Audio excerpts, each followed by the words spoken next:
Well, good morning. Welcome to University Convocation. This is our first of the spring 2022 semester, so we're so thankful that you can be with us. I want to give you just a couple shameless advertisements about future convocations. We gather every Tuesday at 11 o'clock. Almost all of our convocations this semester will be in Zoom. We have two that will be in person, but the rest will be on Zoom. And some things that we will have coming up. We have a drama therapist who will be with us next week. We have a former missionary from the Philippines who will talk about her journey of being held captive. We have a young woman coming who'll be talking to us from Afghanistan, or previously having been in Afghanistan, talking about her life there. Dr. Bill Turner will be here later in the year talking about the Black experience in Appalachia and his book, The Harlan Renaissance. We'll have Rabbi Robert Jude will be with us. Dr. David Johnson, a Old Testament scholar, will be talking about the life of David. We have a couple of our faculty members, Steve Budney and Pat Kowalik, who will be giving their last lectures. And social justice advocate, gay rights pioneer, Reverend Troy Perry, will be with us at the end of the semester. It's going to be a great time. I'm really looking forward to it. And if you can make it one time or all, we would love to have you. But today, we're really excited about the guests that we have. I'm really looking forward to this conversation. Dr. Rodney Coates is professor of critical race and ethnic studies within the Global Intercultural Studies Department at the University of Miami in Ohio. He earned his PhD from the University of Chicago, and his accomplishments are many. Let me just share with you a few of them. Dr. Coates is a public sociologist engaged in critical race, social justice, social movement, social policy, and practice. As a public sociologist, that means that his work must make an impact in the wider community, both within and external to the university. And part of that, and because of that, he has conducted bias training for school districts, municipalities, police, and universities. He works with local communities, corporations, and Miami University to establish pathways to progress for underrepresented students in such fields as STEM, business, and law. At the University of Miami, he was a driving force for the creation of Miami-Cincinnati Scholars Program, which provides full scholarships for underrepresented students who are going into STEM. As a public intellectual, he is frequently featured in both national and local press, which includes things like NBC and NPR. He's a published poet, essayist, and editorialist. He has developed and taught a wide assortment of courses, such as Introduction to Critical Race and Ethnic Studies, Intro to Social Justice, Critical Race, Post-Colonial Structures, Civil Rights and Social Movements, and Human Rights and Social Movements. He also developed a summer bridge program for student athletes in their freshman year. This course, you may have heard referenced yesterday in our MLK talk, it treats athletes as if they were honor students. It sets expectations and curriculum to challenge them to perform in ways that they thought they could never perform and they could ever accomplish. This program has increased GPA and graduation rates each year the program has been offered. And finally, his books have won many awards and charted new territory. Currently, he and the co-authors are revising their SAGE-published The Matrix of Race, Social Construction, Intersectionality, and Inequality, which has sold over 2,000 copies. And finally, in July of 2020, Sage Publishing presented a 12-step program for decolonizing the university, a conversation with Rodney Coates. So without further ado, it's my privilege to present a scholar, public activist, great thinker of the day, Dr. Rodney Coates. I would like to thank you for a very wonderful introduction, and I'm humbled and honored to have the privilege of talking to my esteemed friends and colleagues across the river there in Kentucky. How shall I begin? Currently, we're in the midst of a struggle here in this country.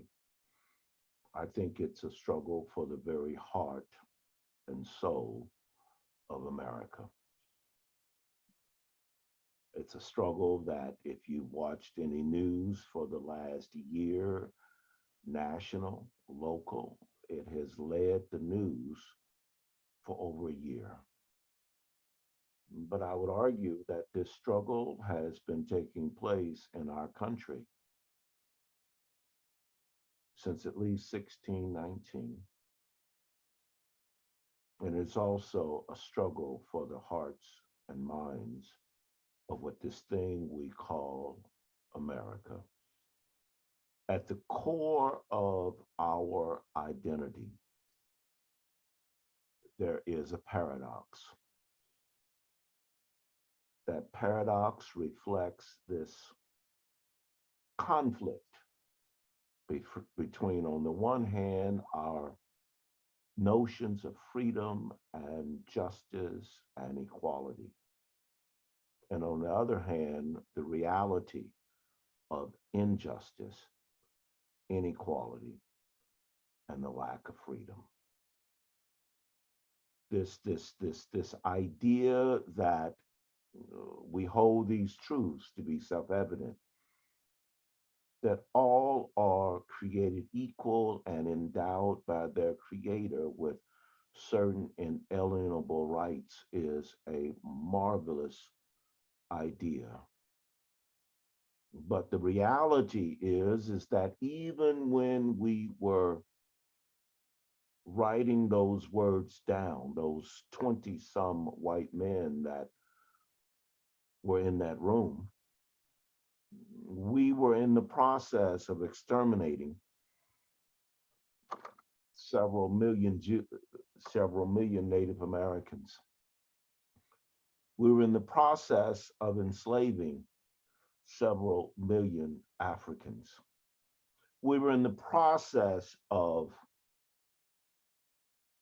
defining justice for one group and creating structures to guarantee the injustice for another group. Unfortunately, given the reality of where we are today, we are still fighting those same battles. Let me, if I can, share my screen. Hold on, let me share my screen. Let's do it this way. Uh-oh, I can't do it that way. You all, obviously, I'm having technical stuff, but yeah, I want to share my screens there and there. Can you all see that? Good. We just celebrated, interestingly enough, Martin Luther King. And what I find interesting is that there are those that 59 years later are talking about the dream. It would be nice if we were talking about the realities, the outcomes of those dreams. It is so difficult, having personally lived this period, having actually watched and the King deliver this "I have a dream," that we're still struggling with the dream. And what do I mean by that? Here is a set of recent statistics. And if you look at this, these are biased statistics of the United States of America done by our FBI. And we see that biases are actually up. Hate crimes are up over the last 2 years. They're up at least 30%, and it's the usual suspects. Gender, race and ethnicity, 61%, sexual orientation, religion. The synagogue in Texas was just recently occupied by a terrorist that targeted And that's not the first. There were several others. We had an individual that crossed several state lines just to target Asian women, again in Texas. This is a story that has been told over and over and over again in this country. From 1776, 1619. So the question is, why do we keep telling it? Maybe, I would argue, we keep telling the same story because we refuse to learn from our past mistakes. I'm reminded, and I hope the clerics in the room will ignore me for using a biblical reference here, but that's okay. I am who I am. I'm reminded of a group of Jews, John, in the Old Testament. After escaping from Pharaoh, and what should have been a 2.5, 3-day trip, it took them 40 years to cross the wilderness. I wonder why it took 40 years to do a journey that could have been taken in 3 or 4 days. And excuse me, the pastors in the Baptist church would say, excuse me, but in my ecclesiastical rendition here, let me make a judgment here. Let me give you an idea of what might have happened. Perhaps they had to discover, one, who they were. Perhaps they had to discover what they had become. Perhaps they had to deal with the reality of those two identities. Perhaps if we don't learn from our current mistakes, we are cursed to revisit them over and over and over again. Perhaps the children of Israel had to go around that same tree, that same mountain, over and over again until they realized that they were the promised people and that they had to leave the desert and cross over into the promised land. And that took some courage on their part to come to grips with how they got into slavery to start off with. And it started with a group of brothers that sold their brother into slavery. I wonder, in my ecclesiastical imagination here, if the struggle that we find ourselves in this country, in this desert, that we've been in for oh so long, is that we fail to come to grips with how we got here. We got here when we sold our brothers into slavery. We got here when we began the extermination and the annihilation of our brothers who were indigenous people. And maybe if we acknowledge our history, maybe, just maybe, we can get past this moment. But what does it mean to acknowledge that history? It might begin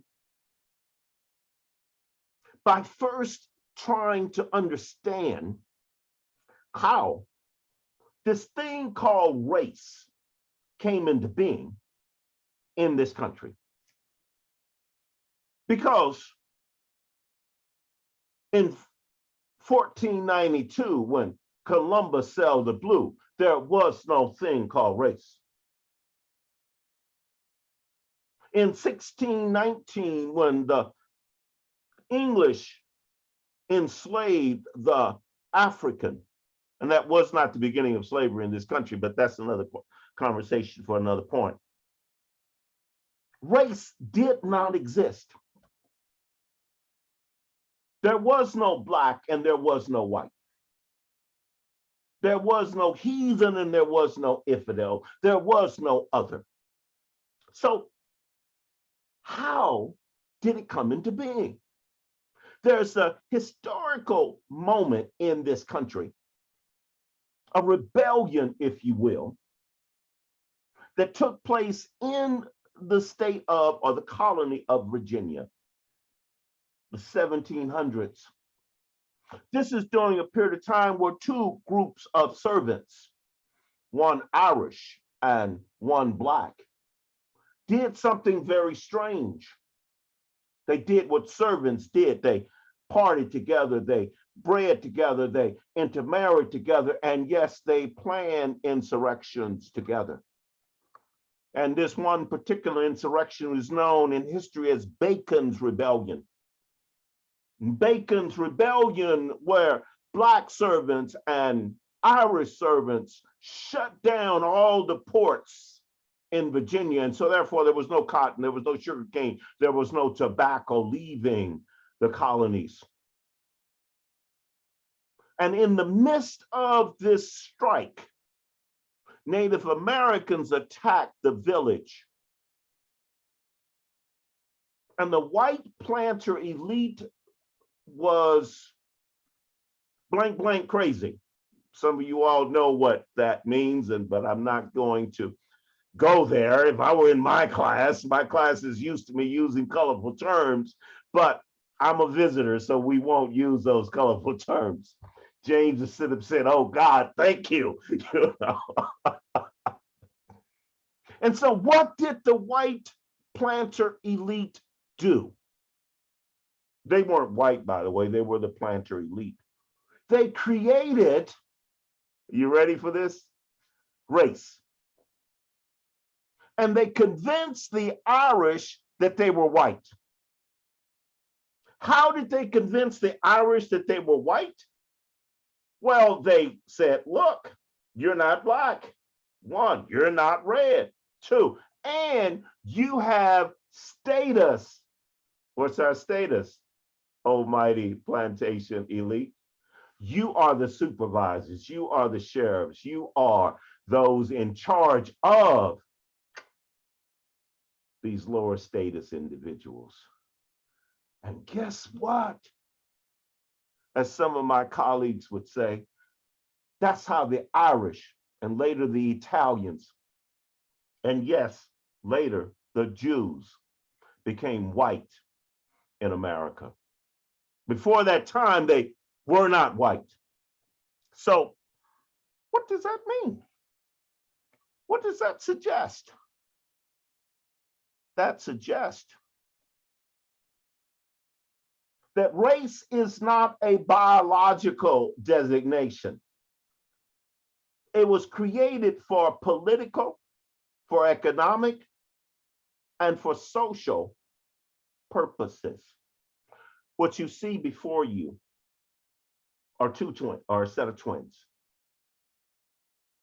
They're twins, born of the same mother and father, born at the same time, only separated by a couple of minutes at birth.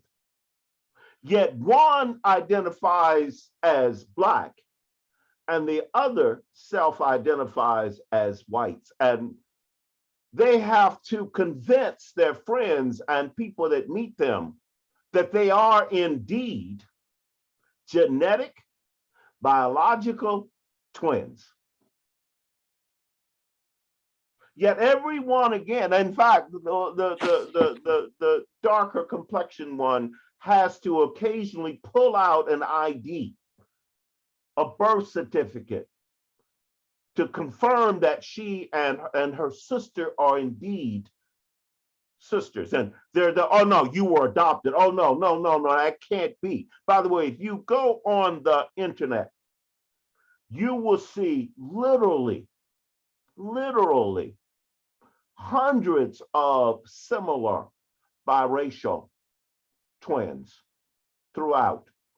In fact, if any of us were to do a DNA analysis, let them run our genetic makeup, what they will see is that we're all, as the term I like to use, we're mutts. Okay? We are all a mixture of all of these population groups. There is no such thing as a pure anything anywhere in this country or in the world.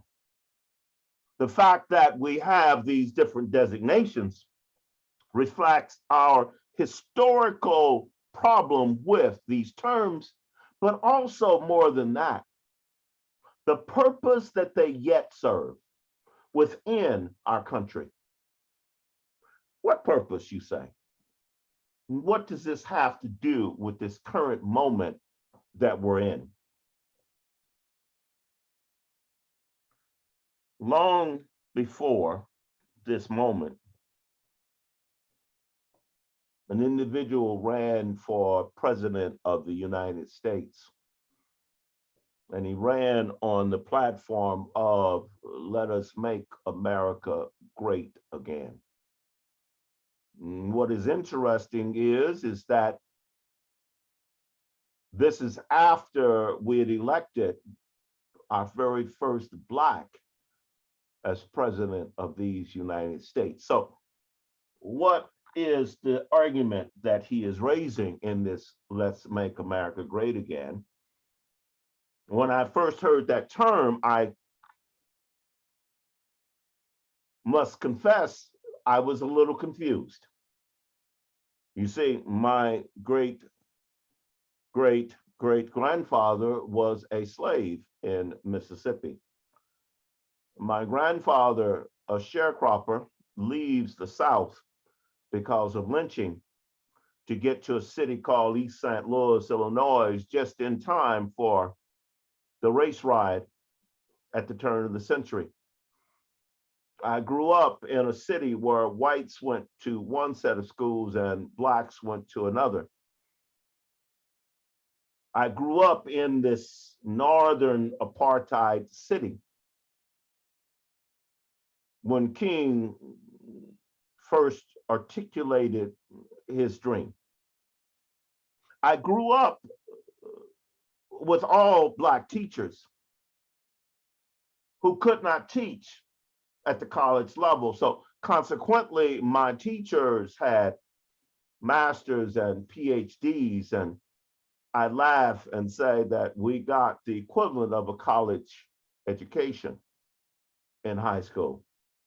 I found it strange, therefore, that when the Brown versus Topeka Board of Education had their ruling, that the Supreme Court ruled that it was harmful for Black children to attend segregated schools. And I said, whoa, wait a minute, I was not harmed. I found it strange that they did not say that there was harm to whites for attending all white schools. I find it strange that in our conversations about race, that whites do not recognize how they have been victimized by this structure called race. I find it strange that whenever we have these conversations, that Blacks and people of color and other groups such as Jews and gendered individuals, homosexuals and gays, are projected as being the only victims in this game called race or sex or homophobia. You see, in my all Black school, we learned that in order to keep someone down, you must stay down with them. So if you look across this country and you see where are the poorest districts in this country, what is strange is that these are the former slave states, are the areas that are poorest in this country. Why would they be poorest in areas that we had essentially free labor. Economists, by the way, tell us that one, slavery was not a profitable enterprise. Let me repeat that. Slavery was not a profitable enterprise. And I see Rob looking strangely, saying, well, why couldn't it be profitable? Well, quite simply, think about something. Let's assume that we have 100 plantations, with each has 100 slaves, free labor. Let's assume that they have a bumper crop in, oh, I don't know, tobacco or cotton. So what happens when they have a bumper crop of cotton or tobacco to the price of cotton or tobacco? Does the price go up or does the price go down? Supply and demand suggests that the price goes down. The more you produce, the less price you're able to get. In fact, the scarcer the resource, the more valuable the resource. Oh, really? Now let's look at the kind of farming that was required to do slave labor. It's interesting. I'm going to be talking to a group of lawyers in a couple of days. And we're going to talk about the laws. Some of the laws that came into being were you can't teach the slave reading and writing except for math. And so therefore they kept them stupid and docile. That meant that essentially they did not train them or teach them or want them to know multiple sets of skills. And so the simplest thing was that you would have a single crop in each of your areas. Now, my farming agricultural friends tell me that if you repeatedly raise the same crop on the same land, that essentially the land becomes depleted of resources. So on the one hand, bumper crops mean that the price goes down. On the other hand, you're not training, you're not diversifying your labor pool. And lastly, you are depleting the soil of their resources, which means that the more you produce, the less you're able to produce in the next cycle. And what that means is that some farmers lost their business. They could not compete. They constantly found themselves in debt. Oh, add to this, you had to feed this labor. You had to clothe this labor. You had to house this labor. You had to provide a medical care for this labor. Oh, and strangely enough, they were constantly trying to escape. I don't know if any of you got any kids, but I had a teenager, thank God he grew up. But, you know, when he didn't want to do something, I might have to go out there with him because, you know, the lawnmower might just break, you know. It just hits a rock out of nowhere, you know, things like that. Well, think about forced labor and the destruction of crops, the destruction of tools, the destructions of so forth and so on, and the escape of these slaves. The bottom line is that the only people that benefited from slave labor were the consumers, not the producers.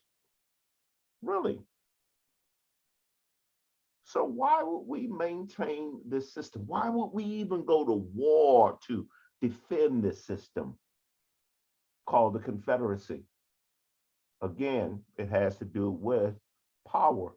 I don't know if any of you have ever been on the boat, gambling, casinos, okay? Been to Las Vegas, so forth and so on. There's a whole bunch of people addicted to the lights. They honestly believe that they can win, even though there's never been a situation where the lotteries or gambling casinos and so forth have went bankrupt. Oh, I'm sorry, except for one individual who created one called Trump Towers, but we won't pick on him. So why then do we have this dilemma? What does this have to do with today? Make America great again. Well, first of all, it was not so great. So what is the argument about? Again, look at the picture in front of you. Two people that are related, we must create some tension between them. And so what is that tension that we're creating? Oh, by the way, you are a victim, white people. You have been victimized by these progressives, by liberal policies, by these lies, okay? All right. You have been victimized, okay? All right. The election has been stolen, okay? It did not, Biden did not win. Why? Because of all of these brown people crossing the border, okay? All right. All of these Black people in the ghettos, all of these gays and straights and so forth in the classroom. Oh, CRT. They're trying to teach your kids to hate themselves. By the way, let me go here. Critical race theory, and I teach this. I write on this. In fact, my new book that I'm working on is Critical Race Theory and the Search for Truth. And I'm going to argue in that is that we're in this moment because individuals are afraid of this thing called the truth. Let's go back to poor whites and poor Blacks. We created race to create enmity between them. We just celebrated Martin Luther King. Why did he become dangerous? Why was he a threat? It was not when he was talking about Black people. It was not when he was talking about race. It wasn't until he started talking about the systemic aspects of race. That, by the way, also punishes poor whites, Appalachians, so forth and so on. Let's look at this for a minute. We're getting ready to do a reparations class next semester at Miami University, Miami in Ohio, by the way.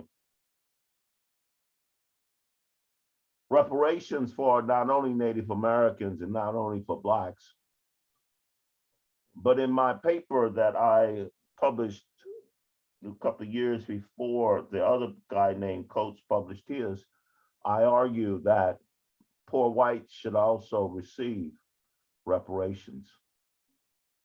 Why should poor whites receive reparations? Because they have been damaged by this thing called race within America.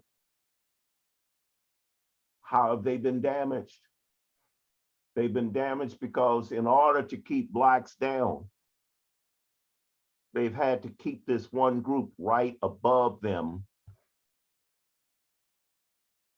so that when you fire one, you hire the other. And when you hire one, you fire the other. By the way, look at all the race riots in this country. I'm talking about white race riots in Tulsa and East St. Louis and Cleveland and Cincinnati, where Black towns were destroyed. Why were these Black towns destroyed? These were successful businesses and so forth and so on. Why were they destroyed? They were destroyed by this same let's make America great again mentality. These people are taking away your jobs. They're taking away your income. They're taking away, oh, and by the way, they're rising above these poor whites, and we cannot let that happen. And so these towns were destroyed. Oh, you want to tick off male chauvinist pigs, women? Be successful. You want to tick off anti-Semitic individuals, Jews, be successful. What led to the lynching of thousands of Blacks in this country? It was not those that were subservient. It was not those that were smiling and saying, yes, sir, no, sir. It was those very ones that stood up and declared, I am a man, I am a woman, I am free, and actually tried to live out their freedom. Emmett Till, the very last, at least the one that they recognized, lynching victim in this country. Why is he lynched? because he stands out. He dared look at a white woman. How dare you step out of your place?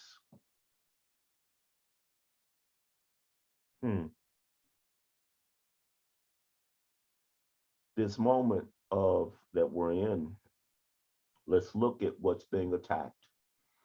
One, my Catholics are not going to like this, but abortion.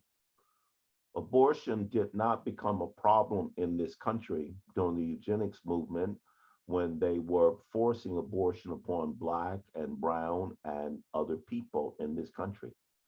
Abortion was not a problem in Germany when they aborted babies that were Jewish or others. Was not a problem. Whole eugenics movement in this country to control certain populations, the Catholic Church had nothing to say about abortions. The forced sterilization of Blacks on prison and on or castration, so forth and so on, there was no comment from the Catholic Church or Catholic individuals. Now, all of a sudden, abortion is an issue. Why was it an issue? It didn't become an issue, by the way, until we started looking at demographic projections, where those demographic projections tell us that whites, for the first time in the history of this country, are going to be a minority in terms of the population. Now, all of a sudden, Protestants, whites, conservatives are against this thing called abortion. Why? To force more white women to have more white babies. Again, it had nothing to do, was not a concern of these same groups when it was being forced upon people of color, Black, brown, Native American, so forth and so on. It only becomes an issue there. Two, what else is being attacked? Voting rights. It's strange that the 13th, 14th, and 15th Amendment comes out of the Civil War movement.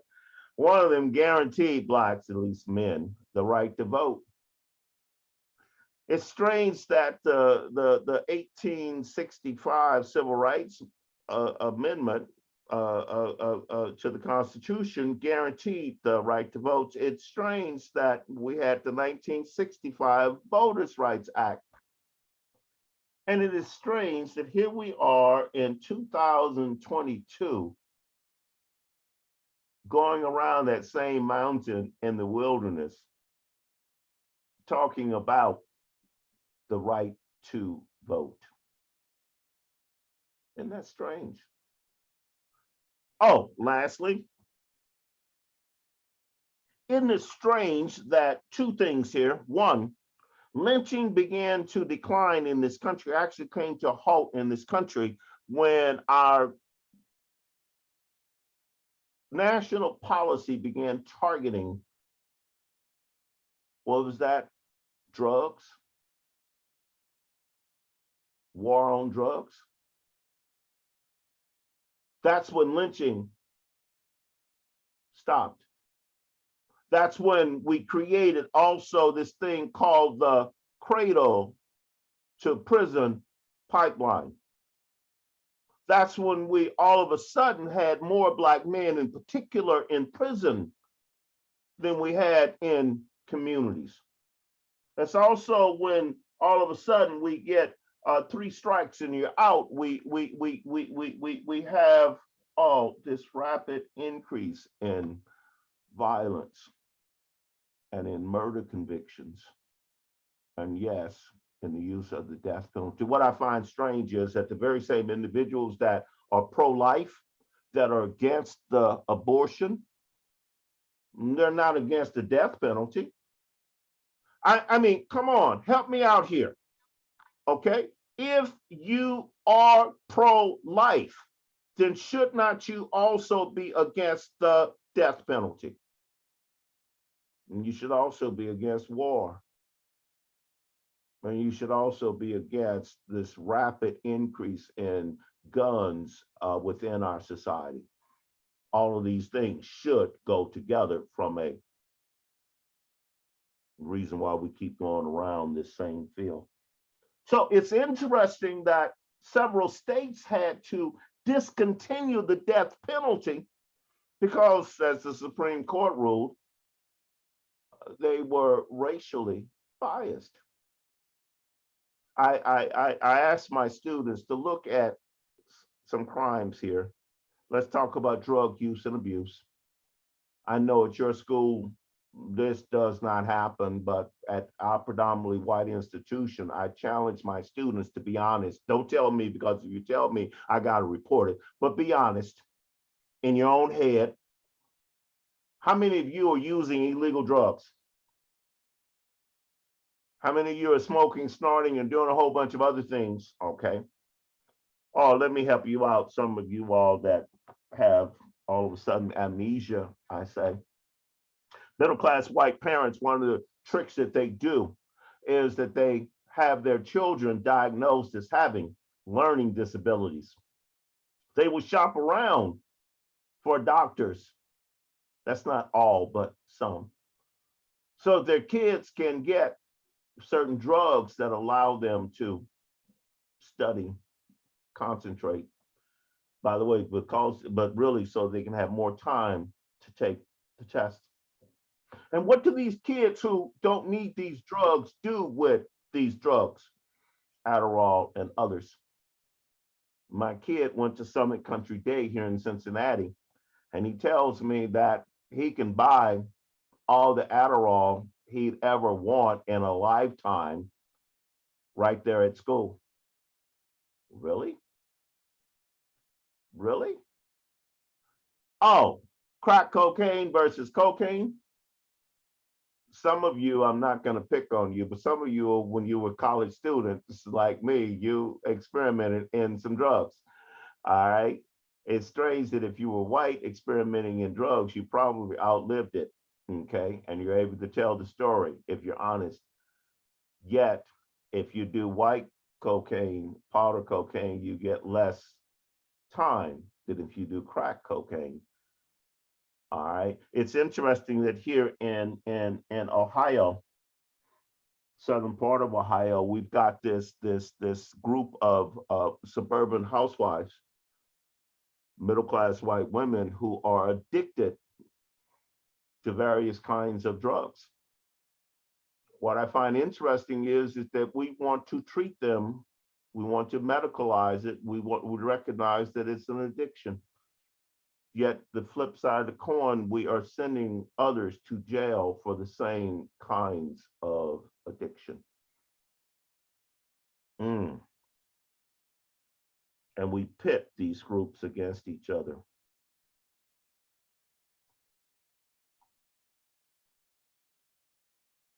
We can keep going on this path, keep circling, keep problematizing each other. Or we can recognize, by the way, what a president of the United States did. Truman, I'm a Vietnam veteran, by the way. I'm 4 years in the military. Truman decided that he was going to integrate the military. By the way, he did not have a commission. He did not hire a diversity expert. He did not have a group of conversations about D&I. He did not talk about sensitizing and such. He simply gave an order, integrate the military. And from the lowest ranks to the highest ranks, from enlistment to places like West Point, they began to integrate. To this day, the most integrated, diverse institution in America is the military. And because of that, we can take this photo just taken last year of 29 Black women on the day they graduated from the West Point military academy as officers.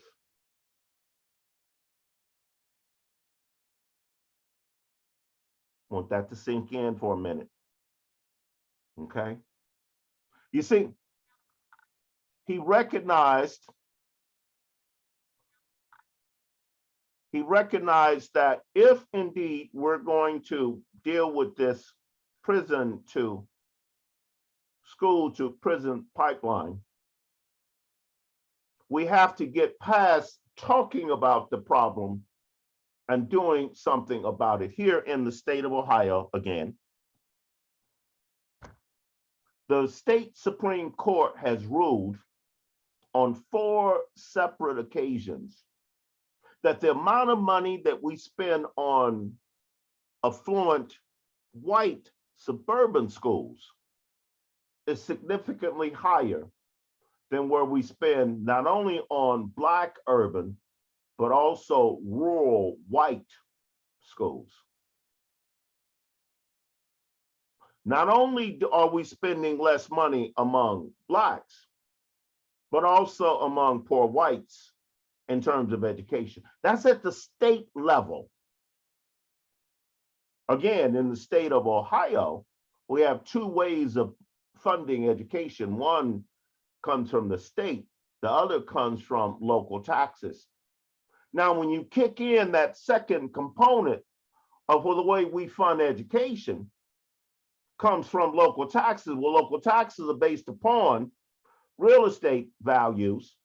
And again, real estate values in suburban middle-class communities are markedly higher than the real estate values in poor urban or poor rural communities, which means that both at the state level and the local level, we are guaranteeing that we're spending $2 to $3 more per pupil in white schools than in Black. By the way, $200 or $300 more per. Okay, some districts, they use tax revenues. Well, again, where do we, sales tax, where do we put our businesses? Again, in suburban, not in rural or urban.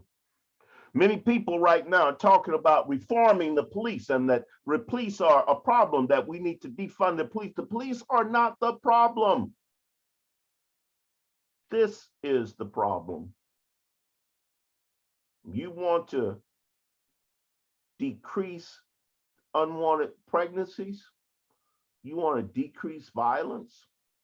You want to decrease guns and such? Let's spend some money on increasing hope. Yeah. Oh, I'm gonna go here because my religious folks are in the room. Jesus said that I come that you may have life and have it more abundantly. Really? Why would Jesus say that? Because if you don't have that hope, if you cannot live that abundant life, then what do you live but misery? What happens when you force people into a concrete jungle called a ghetto or poverty, whatever you want to call it? What happens is that one group looks upon the other and they victimize that other group. We see racial bias attacks are always on an increase when this country's economic situation becomes more troubled.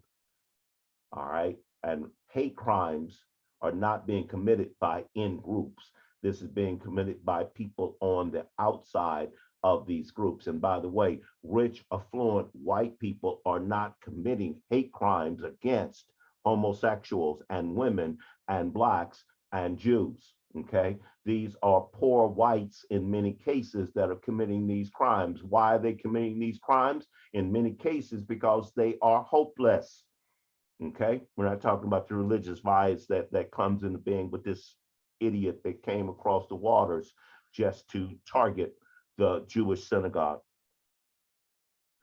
What does this mean? This means that we have to stop whitewashing our history. We must tell the full story of what this country is. And it does not deal with white guilt and white fragility. By the way, anyone that argues that all whites are guilty by virtue of being white are racist. Anyone that argue that men are sexist by virtue of being men are sexist. Anybody that argue that all blacks are victims by virtue of being black are racist. There are many blacks who own slavery. Europeans did not go into Africa, for example, and enslave the African. They bought Africans from other Africans who were selling them, okay? Critical race theory is not about teaching about white guilt and fragility. It recognizes that, by the way, what happens if we're able to tell multiple stories, not only about poor whites, but also about Jews and also about Native Americans, by the way, from the vantage point of the Chippewa or the Apache or the African slave or the Irish or the Jews. That story is radically different if I'm talking about Germany. If I talk to the former Nazis versus I talk about individuals that were in Auschwitz or their children, it's a totally different story, okay? By the way, both stories are accurate. Both stories tell of a particular historical period of time. But unless you're able to listen to both sides of that story, you don't understand what took place. Dr. Coates? Yes. I know we're getting close to our time. I wonder Okay. if it'd be okay to pause at this second and maybe take a couple questions. Good. Let me just finish this. What does justice look like? That's what it looks like. It looks like multiple stories being told. Talk to me. Okay. Questions that you might have. This is such a powerful, thought-provoking presentation. Questions from our attendees today.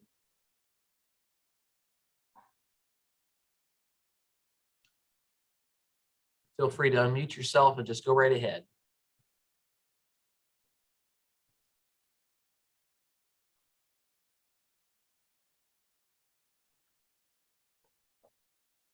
Please don't act like you're in my class. My students do that regularly. And I said, well, look, I tell you what, I will give you a test.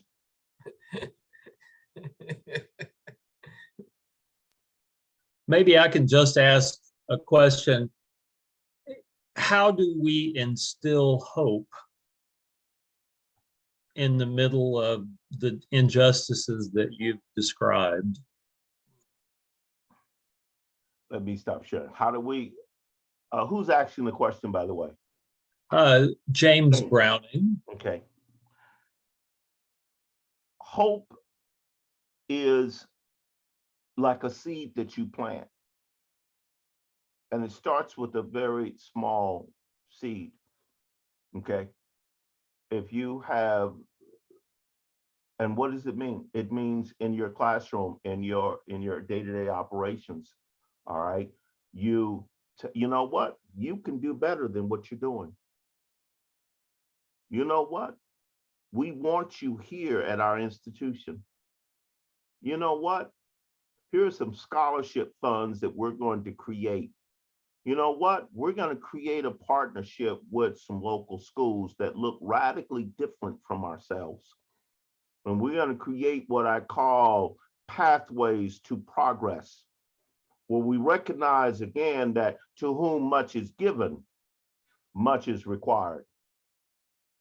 Okay? Perhaps, maybe we will do this with our corporate and other sponsors in the community and say, you know what, we have poor whites and Appalachians, and Native Americans and Africans and Jews that would benefit from being together at our institution to be successful. Perhaps we will appeal to our churches and say, look, Partner with us. Send your kids here, okay? And create some scholarships for people that look radically different from us. Why? Because to whom much is given, much is required.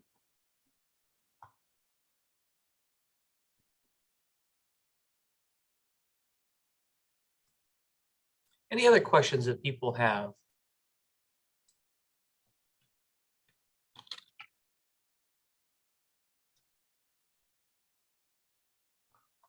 Who's that person called PEP back there in the background with all those plaques and things on the wall? I'm gonna pick on you, PEP. Does he know who I'm talking to?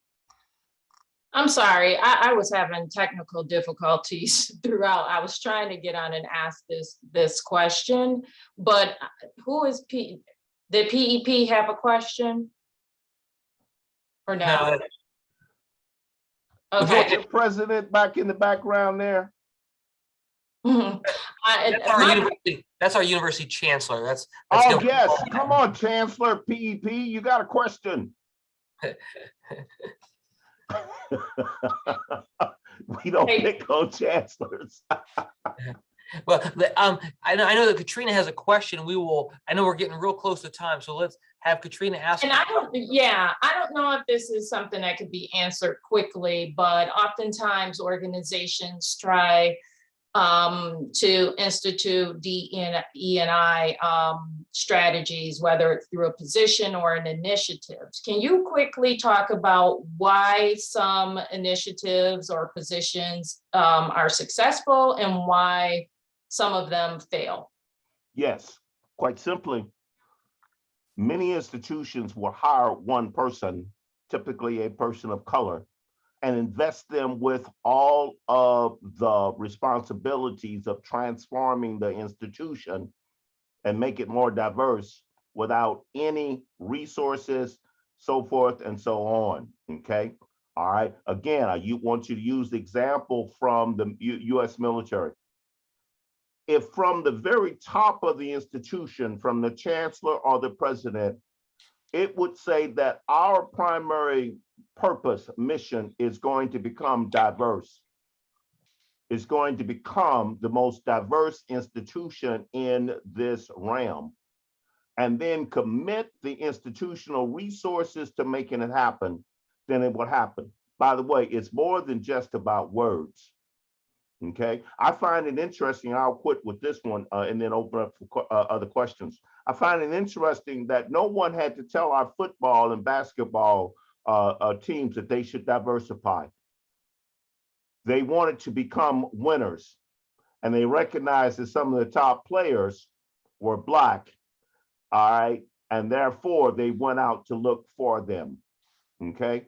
Oh, well, maybe if we were to do the same thing for our coaching staff, we might be able to get some NFL coaches that are also diverse, except for the one that we have, and recognize that if indeed we want to win, then maybe we need to diversify. By the way, what does that mean?